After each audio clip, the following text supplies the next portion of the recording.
Everybody, so we're looking at the very special Vizio TV setting on top of a laptop. So actually this is a Vizio All-in-One computer, and it's actually from a friend. It's here to be upgraded to Windows 11 possibly. I'm going to go through it to see basically what it has for hardware and kind of just go from there. But I want you to get a look at this weird thing. Look how it's designed. And I got it sitting here in the dining room because that'd be the best way that I can just give you a little walk around of it. But literally you have this really thin display panel, probably using the same panel that Vizio uses in their TVs, with this arm behind it resting on what is really the size of a typical laptop. So in the back here we have an eSATA connection, which is nice. You can add an external hard drive to this thing. We have 3 USB connections. I'm assuming those are, okay, there looks like there's 3 because I do see they're blue. Got presumably a gigabit Ethernet connection there. And there's 2 HDMI connections on the back here. Interesting. What that means, if the display fails, you can still use the computer part of this, or perhaps what these are actually for is you can expand this up to 3 monitors maybe. And pretty sure that's a vent right there.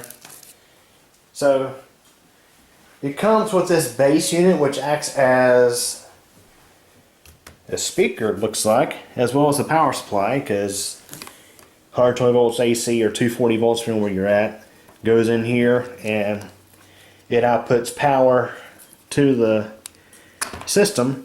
So you have basically this connection right there and a second connection. I think the second connection is actually for just the audio. So if you look at the bottom of this thing, you can see it puts out 19 volts, typical laptop voltage, 7.89 amps, 150 watt power brick inside this. So again, power brick and speaker. There's also a wireless keyboard, which I forgot to grab, but we'll take a look at in a moment because we're going to be taking this into the computer room to begin working on it. But we've got this massive screen. It's got a built-in webcam right there. Again, from a distance it looks like a Vizio TV. I want to say this is from possibly 2010, 2011. It came factory with Windows 7. I'm hoping they had perhaps upgraded this to Windows 10. But yeah, look at this thing. This is just crazy. It looks like Vizio literally tried to knock off Apple with this product, because that's the sleek design of it. That's what it reminds me of, is an Apple, like Mac. But yeah, so sleek and probably very easy to break as well. Hopefully that screen is not damaged in any way. I literally have not even powered this thing up yet. But we'll take a look at the bottom of it. So I'm going to carefully lift this up and rest it. So look at the bottom of this thing, and you can clearly see it is more or less like looking at the bottom of a laptop. You got some ports on the back again. We went over those earlier. Oh, we got some ports on the side too, and a power button.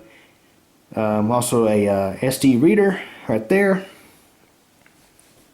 So this is a Vizio All-in-One PC model CA27. It says designed by Vizio, or yeah, designed by Vizio. Made in China, of course.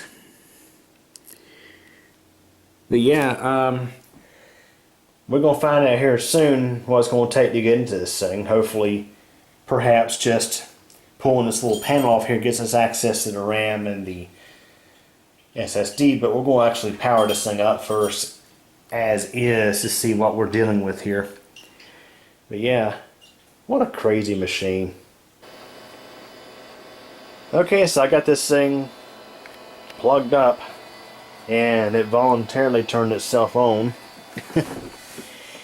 And it's been spending the past who knows how long scanning and repairing errors on the C drive. So not only is the drive nice and slow, but the drive could be on its way out. So we're going to need to pull that drive out probably very soon and try to recover the files off of it.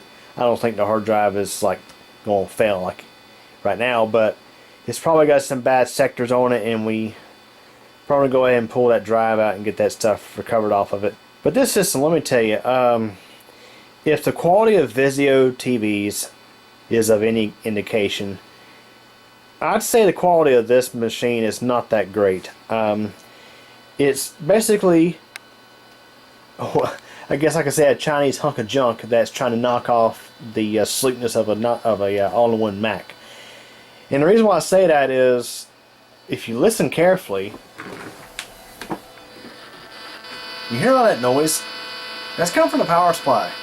Well, actually coming from the speaker, but I think it's like noise or feedback from the power supply. That power supply may have some failing caps in it. Or something's going on there. Yeah. So another thing is, a few moments ago when I came in here, the system actually had restarted since then, but when I first came in here, like half of the backlight was completely out in this screen. I'm not sure what the deal was there. It's fully functional now. I can see, it's hard to tell, well, actually it's easier to tell on camera. You can see a bit of a glow uniformly across the whole screen. Earlier it was like you had a nice glow here, but there was nothing over here. So the thing is, the owner of this machine, she's on a really tight budget, and I'm just trying to help her out, try to get this thing back up and running, as it's hardly usable now. But the keyboard for it is right over here, and it's just a kind of basic wireless keyboard, missing the battery door, of course. That's why I'm not using it. I just hooked up my plain Jane floppy silicone keyboard and hooked up a mouse. So I'm gonna give this thing another moment. We'll try to get into it and see if we can look at the specs. Otherwise, I'm probably just going to shut this thing down and pull the drive out and begin recovering the files off of it, because this is just extremely slow, and I'm concerned that drive may be on its way out. Okay, I'll say this is going to probably be a real pain in the butt to work on. I got the screen literally facing down on the table. Trying to be really careful not to scratch it or damage it in any way. But here we are looking at the bottom of this thing, and I'm going to start out by taking this door off, because we need to get that hard disk out of this thing. And of course, pardon the mess in here. Y'all know, or especially regular viewers know, it's almost always a mess in here. I got to change that. But if it was super duper clean, it wouldn't be very productive in here. We'll just say that.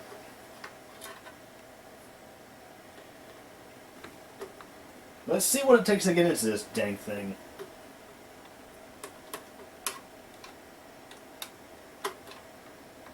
Try to do the best I can to get all of this on camera for you.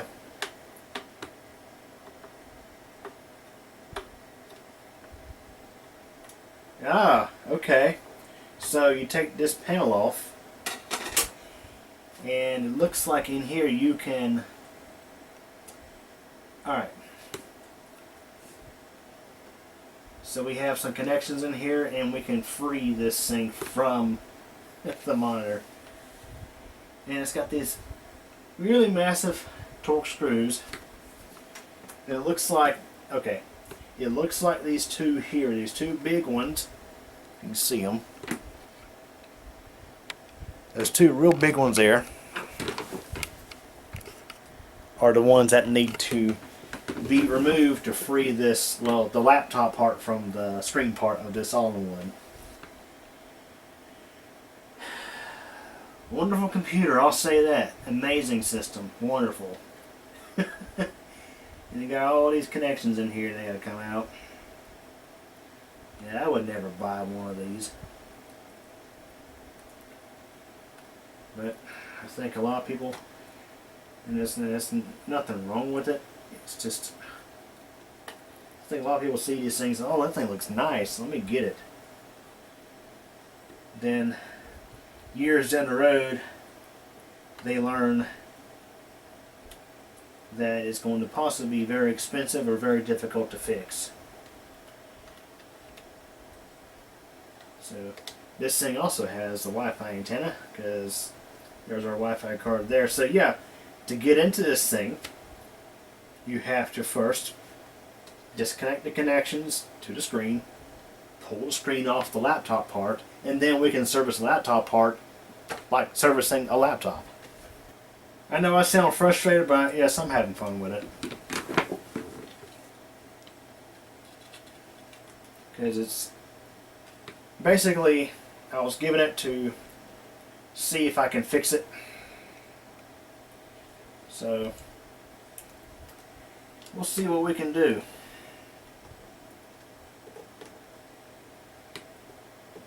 And what a shocker, that screw was not very tight. Of course, it most likely had walked itself loose over time. Now when I take this other screw loose, this whole laptop part might want to fall, so we gotta be careful here. Okay, that one is actually good and tight. Yep, I think the whole laptop part is actually freeing up from the rest. Yep, it is. Good. So the good news is we can take this laptop portion loose and take it over to the workbench, my other workbench, and we should be able to work on this thing like a regular laptop. Yep. Alright. Just gotta be careful with these connections here. Don't want to damage them.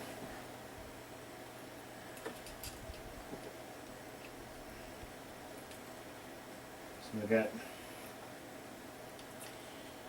of course, probably an LVDS connection and necessary connections for the touchscreen, because I do think this is a touchscreen, as well as the Wi-Fi antennas. But now we are left with the base slash the laptop. Okay, this is a whole lot more comfortable working on a system like this versus the way I was having to work on this thing earlier. So I'm glad that this bottom piece just comes right off and we're able to, you know, do what we gotta do. So now we'll take these screws out, and this should release this cover, allowing us access to the rest of the computer, because we're going to need to pull that hard drive and swap it in. We're swapping a solid state drive in its place. Okay, keep in mind that screw is different.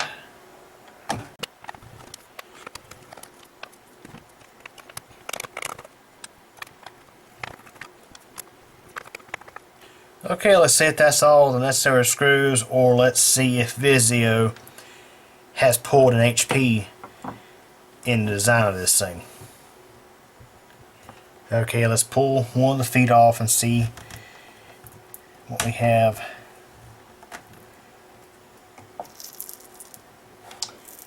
And yep, so it looks like Vizio has pulled a Hewlett-Packard in the design of this product by hiding screws under the feet.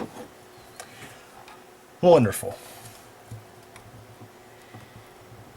They must have worked together with HP to design this product. You know, horrible products. Yeah, let's hide some screws under the feet. Wonderful design, my friends. Wonderful design.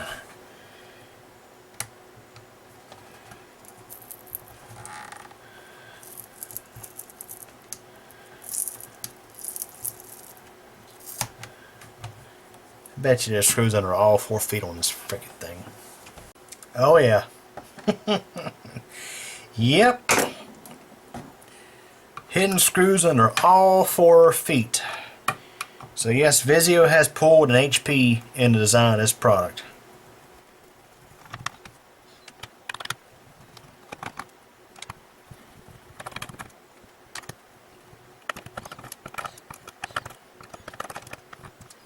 Alright. And just like that, the bottom comes right off. Alright, so this is the inside of this Vizio All-in-One.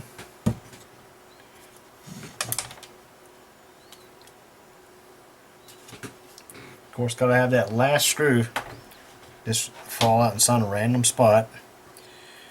Alright, what's nice here is, of course, we can see how much RAM we have, and there is a slot for additional RAM. It looks to be DDR3. What just happened there? Oh. Okay.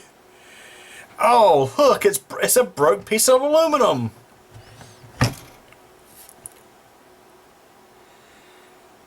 Y'all, this thing keeps getting better and better. Where did it come from? Oh, right there. So it's supposed to go in the base. Let's see.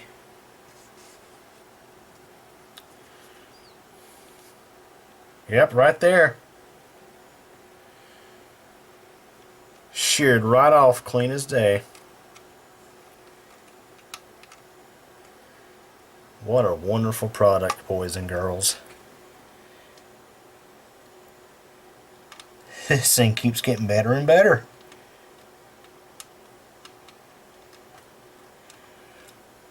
I was going to see if maybe I could super glue that back while we're working on this thing, so let me look into that. Okay, so I went ahead and I was able to apply some super glue to that broken piece and got it sandwiched back together. I'm letting that glue cure right now. So first, let's go ahead and see how much RAM we have in this thing. Since the label was probably on the other side. It's funny, we got ADATA memory in this thing. It's my first time seeing ADATA installed OEM in a system. But yeah, there we are. It's got 4 gigs of RAM in it, so I mean we could actually upgrade this to 8 gigs of RAM. So I may do that while we're in here. Actually pull that back out and see what we have. 10600S. So it's DDR3. It's not DDR3L, thank goodness. So I should have some RAM for this guy. So I decided I'm going to go ahead and swap the RAM. And I figured I'd just go ahead and pull out my stash of DDR3.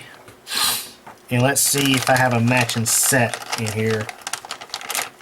I've actually got a single 8 GB stick in there, actually.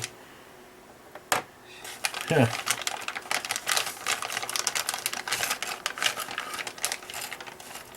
I see some DDR2 in there as well, but alright, let me look here.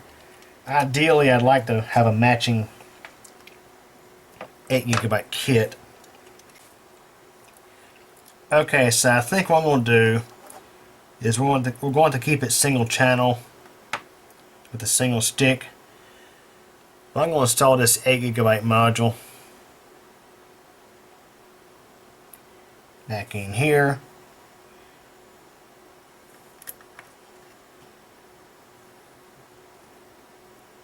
And also this one's a little faster. It's a 12800 instead of a 10600. So PC3 12800S instead of PC3 10600. Stick that in there like that. I don't want to mix RAM modules because I hate to have this thing all back together and not even power up, or at least post for that matter. But okay, so that's done, and what's interesting is our processor is socketed in this one. You don't see that much anymore. Most of the time it's just soldered right to the motherboard. So we'll give this thing credit. It does have a socketed processor. You know, honestly, if this thing was easier to get into, I probably would have installed Of course, this 8 gig module as well as a Hynix 4 gig module that was very similar, but Murphy's Law says if I put both in there, this thing will fail to post and I have to take it right back apart again. Alright, so since our processor is socketed, I'm curious what we have. So I'm going to actually pull this.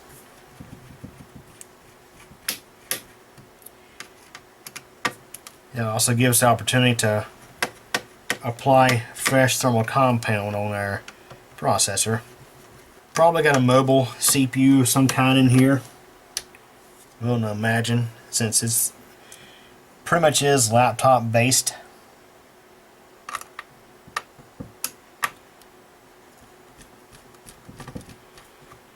Actually, off camera already did blow reverse through the cooling fans here, and they are not restricted. Okay. Okay, so I looked up the CPU, and it is an Intel Core i3 3110M. So, not a very high-end processor, but not terrible. I'm thinking with the 8 gigs of RAM and swapping this hard drive out for a solid-state drive, it should definitely help improve performance of this machine. Now, it remains to be seen how much longer this system will last.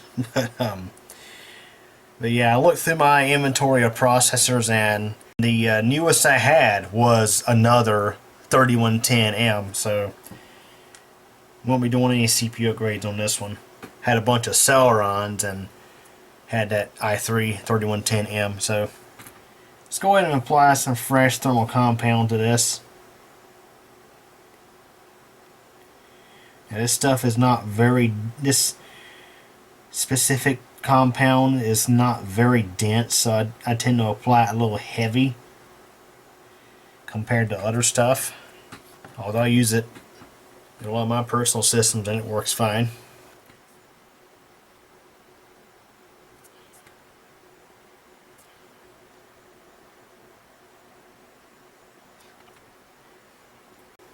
So it's important to note, in the case where you are direct applying to a CPU die or chipset die,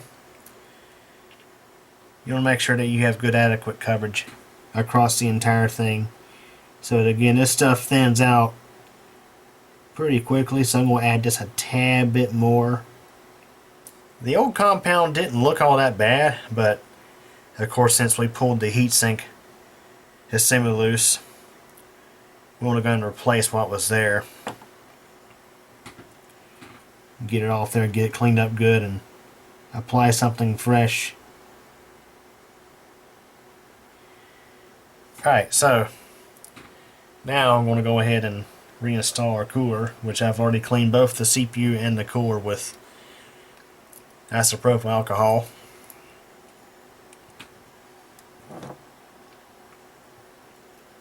So we will first set our cooling plate into place, and of course make sure the fan is also aligned, and we'll torque these down in the number indications shown.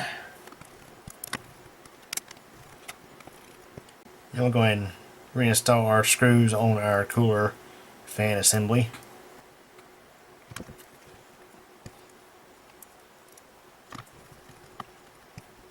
And I'll reinstall this motherboard screw, which I didn't need to take out previously. And don't forget to plug in our cooling fan. Okay, now let's go ahead and pull out this hard drive. So the base of this machine has stereo speakers built into it. I think the speaker in the power supply acts as a subwoofer.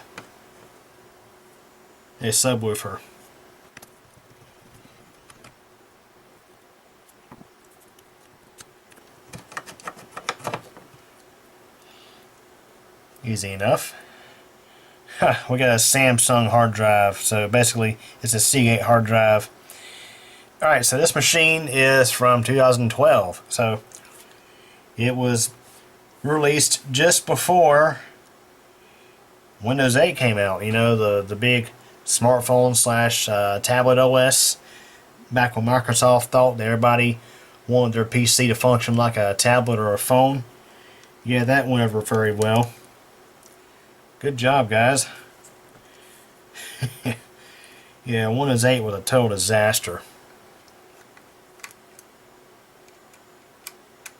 So, right now I'm just taking the cage loose from the hard drive, so that way I can put our new SSD in its place. Okay, so we got our SSD here, and this one's courtesy of the Sony Vaio system. I've already wiped it. So this is a pretty much brand new SSD. I only got a few hours on it. So we'll be installing that into this system.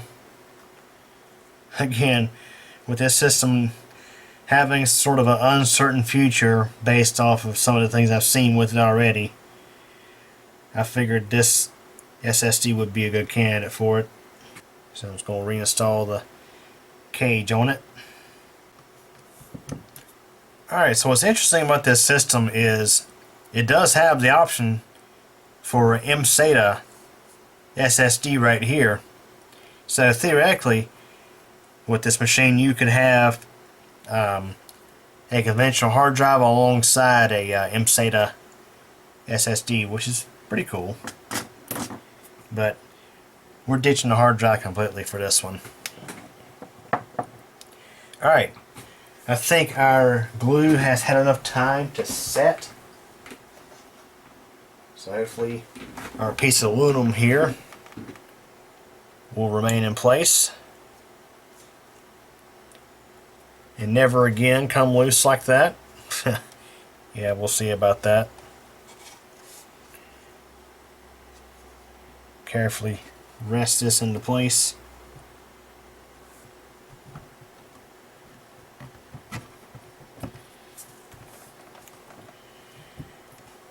And it's just a matter of putting everything back together in reverse. Okay, let's go ahead and reassemble this thing. Carefully feed all these cables and stuff through the hole. I tell you what, this is just such a crappy design. I hope all these cables are still okay and didn't get damaged from just simply being unplugged. These things are so fragile. But what do you expect? It's Vizio.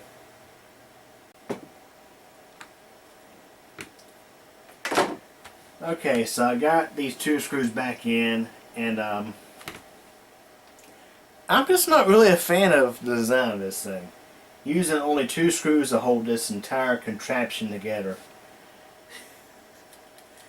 Yeah, I'm not really a fan of it, but it looks pretty when it's together, but doesn't mean it'll be durable and actually last. I'm really am surprised that it's not broken as it is. At least not worse than it is. Can't say it's perfect. But let's get these cables back in there. Okay, let's put the cover back on and cross our fingers, hope this thing works.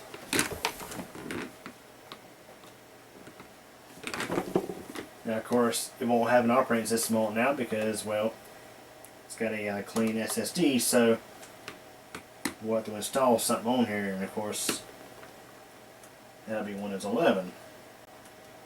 And of course, this wonderful piece of Vizio engineering.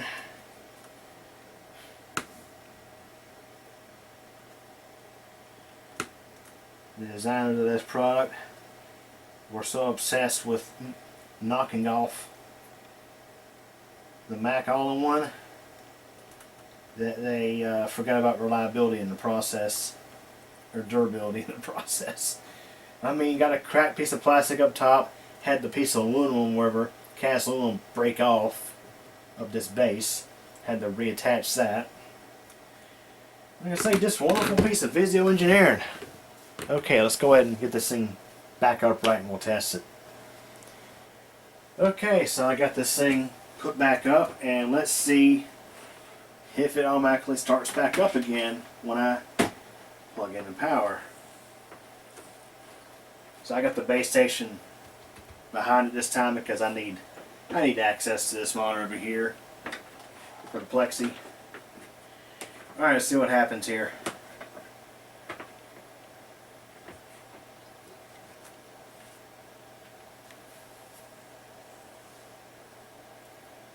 Nothing this time apparently. Okay. Oh no, it started up. Yeah, this thing just this wants to start up on its own.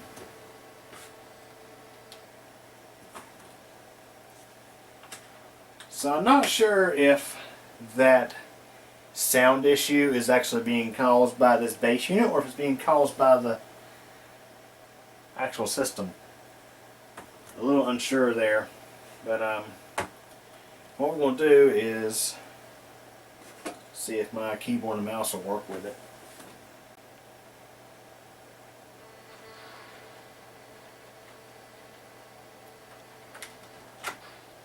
It does.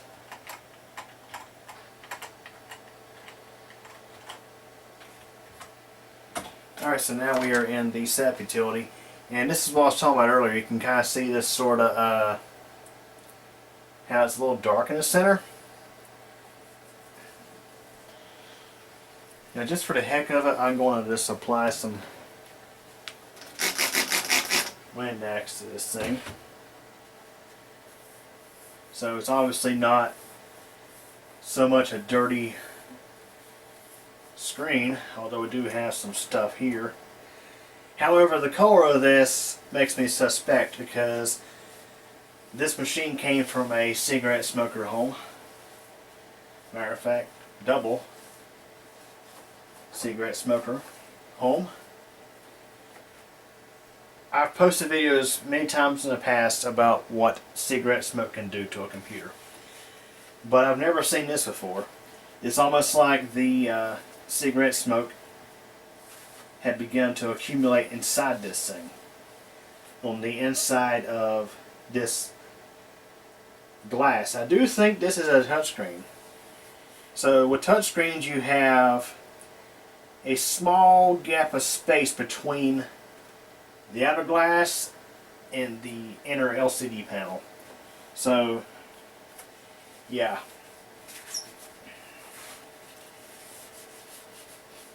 you definitely got to use caution smoking around your PC, let alone what it can do to your health. This whole thing really needs a clean, to be honest. I mean, there's buildup everywhere on this thing. But anyways, for now, let's just go ahead and proceed with getting Windows 11 on this thing. Okay, let's go and run through the BIOS here, have a look. So this is our main tab. So again, this is a Vizio CA27 All-in-One. BIOS date is 2012. It's got an Intel i3 3110M processor. Basically, it's like I said at the beginning of this video, a giant TV screen sitting on top of a laptop. We do have our solid state drive, and the system does pick up 8 gigs of RAM now, which is good. So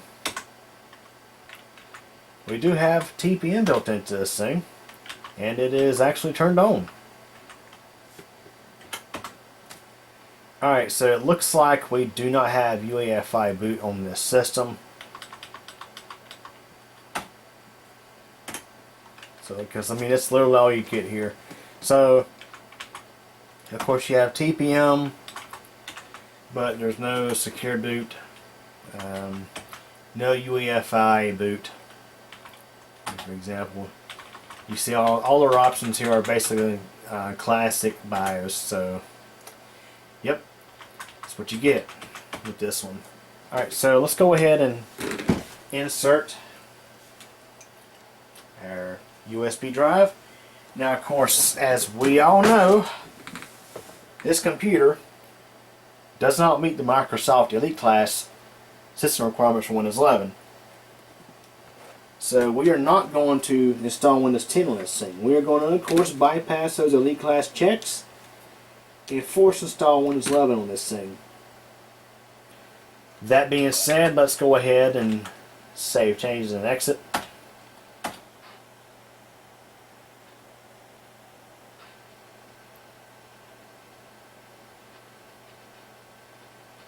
Okay, it did pick up our flash drive. Good.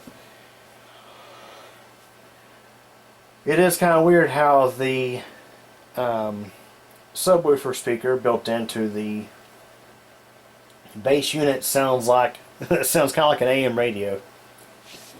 Yeah, not really thrilled about that, but it is what it is. The biggest thing this thing has going for it is a giant screen. Really, to be honest.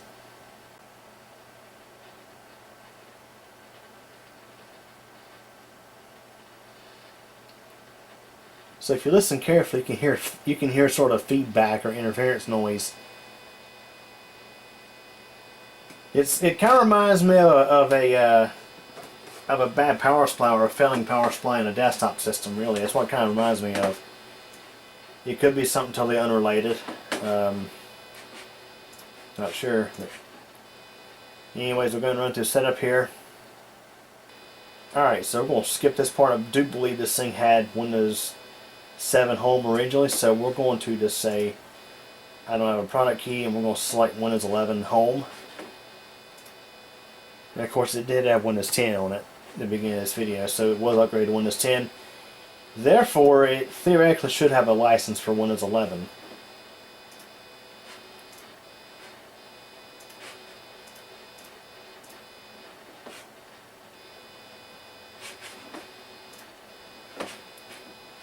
So we're going to let this installation run, and we'll come back when it's ready. Okay, so a little change of plans here, and ended up clean installing 23H2 on this thing. I'm not sure if it's due to a compatibility issue with 24H2, like this thing perhaps doesn't meet the hard requirements for 24H2, or if it's just an issue with having 23H2, or excuse me, having 24H2 on my installer that was intended for 23H2 when I'm trying to install to an older system that doesn't use UEFI. I don't know, so we're going to finish this up, and then I'm going to try to do an in-place upgrade to 24H2 and see what happens there. So, of course, since I use Rufus to set this up, I'm going to bypass the internet connectivity requirement. I'll say I don't have internet. And we'll say continue limited setup. We'll put in the person's name.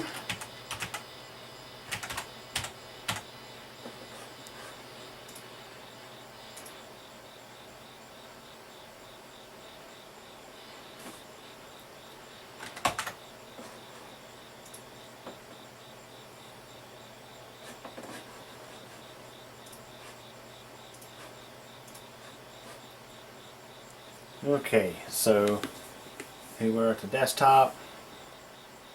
Let's see, our date and time isn't quite right. Let's go ahead and correct that real quick.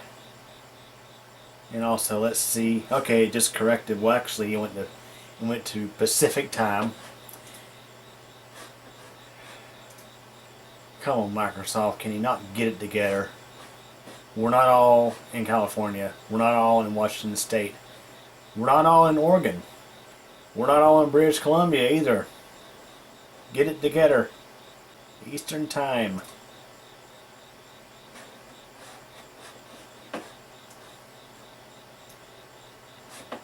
And also, let's see here. It looks like we have activated. Yep, we are activated. Okay, good to go. Alright, so now I'm going to go ahead and fetch the ISO for 24H2. Okay, so I'm going to run command prompt as administrator.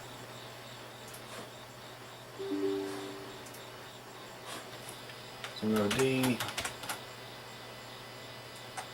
setup .exe / product space server, and this will bypass the Microsoft Elite class system requirements without having to use Rufus or any special utilities. I'm going to turn this, I'm going to set that to not right now, accept the terms, keep file settings and apps. Of course, it doesn't really matter because we're really just dealing with the clean install anyway. Okay, we'll go ahead and install, and we'll see how this goes. Okay, so apparently this machine cannot run Windows 11 24H2. Now, I think it has more to do with the BIOS on this machine. Now, it's hard to say whether Windows 11 24H2 is really compatible with classic BIOS systems. In a recent video, I had worked on an Asus tower that was in sort of a similar situation. It was from 2012, and instead of having a UEFI compatible BIOS, the firmware, while being like a UEFI type firmware, I mean, you could actually move the mouse around and click on stuff in the setup utility. It did not support booting off of like GPT partitions and stuff like that. Now, I do think I was able to get 24H2 working on that system, but this one here, it just is so weird. It's like when it tries to boot off of the operating system, it literally just says it just like disk error. Couldn't find the needed files, you know. So it's kind of weird because normally when you throw Windows 11 24H2 on a system that doesn't meet the hard requirements, you will basically briefly see the Windows logo in the center, and then the system hard reset because it crashes. This is a little different. So I do think the Core i3-3110M processor does have POP CNT and SSE 4.2. So I mean, if it doesn't, correct me in the comments, but definitely kind of weird with this one. So I'll just have to let her know that she's going to be stuck with 23H2 Windows 11, which is crazy, in support like a couple weeks after Windows 10 in support. But this machine, honestly, I think it's kind of long in the tooth. It's just, yeah, I don't think it's going to last much longer, but we're going to try to get it working enough where she can use it for a while, get the most out of it, and then when it's time's up, it's time's up. So I'm going to go ahead and get all the needed software and stuff installed, including updates and things like that, and then we'll come back and do a wrap up of this one before I put her files and stuff back on here. So yeah, yeah, this machine has definitely been a real pain in the butt, I'll say for sure. And I need to correct myself because I don't think, no, this is definitely not touchscreen. I thought it was touchscreen earlier, but it's actually not. It's just, it looks like a touchscreen. It's made to look pretty and look like a touchscreen, but it's not actually touch. Good job, Vizio. Okay, everybody, so kind of a weird turn of events. We're back inside this thing. The reason why I tore it back apart is I've noticed earlier that the fan was not running at all. The way I noticed this was I felt the top of this thing, and it was getting pretty warm. And I was feeling it on the back. You could feel heat, but you could not feel air jetting out the back of this thing, and you could not hear the fan at all. No fan noise whatsoever. And CPU temperatures were pushing the mid to upper 80s Celsius, and that's getting kind of up there for even this processor. So I installed SpeedFan, the monitor, a few things. Well, for one thing, my regular software, HW Monitor, could not find the PWM setting for this fan. No, normally a lot of times it will report what the motherboard is trying to do with this fan, but it couldn't for this system, so I installed speed fan, and it was showing PWM 100% for two different values. Kind of weird, but it's like it was trying to run the fan. Now this fan is not seized at all. Now I didn't test it earlier because I wasn't suspecting any issues with the fan. I mean, when the system started up, it did not report any issues with like a failed fan. So what I'm going to do is I'm going to pull this SSD out temporarily. That way we don't boot into Windows on this thing while it's apart. Because what I'm going to do is I'm going to hook up power to this as it sits right now, and I want to see if it tries to run that fan. So let's see how this goes here. I'm going to plug this in, and it's going to probably start up by itself before I forget. Alright, let's plug it in.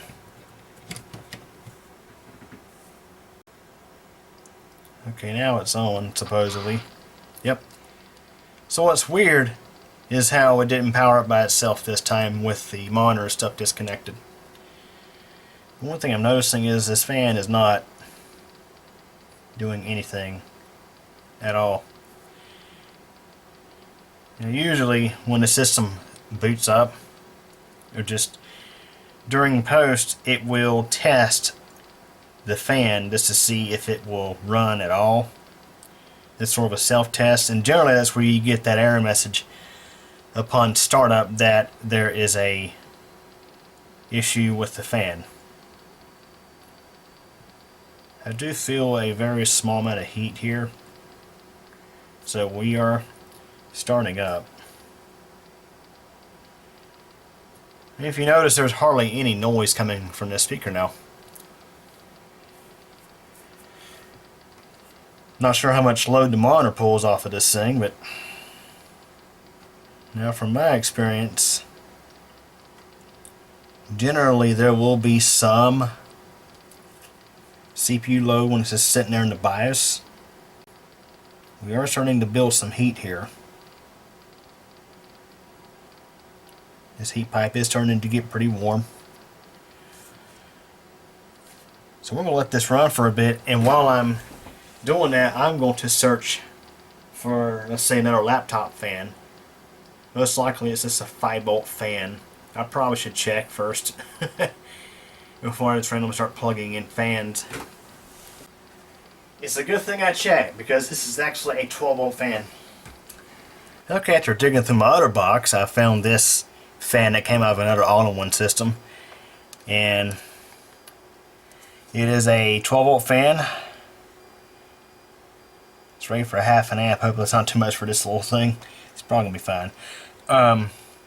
It's got the same connector, same pinout. Double check the connector and the pinout always. So we're gonna plug this in and see if this fan works. That'll tell me that the motherboard is okay and the fan is bad. Alright, let's give this thing a test. And you can see this fan comes right on. So we got a bad fan. And you can see the fan ramping up.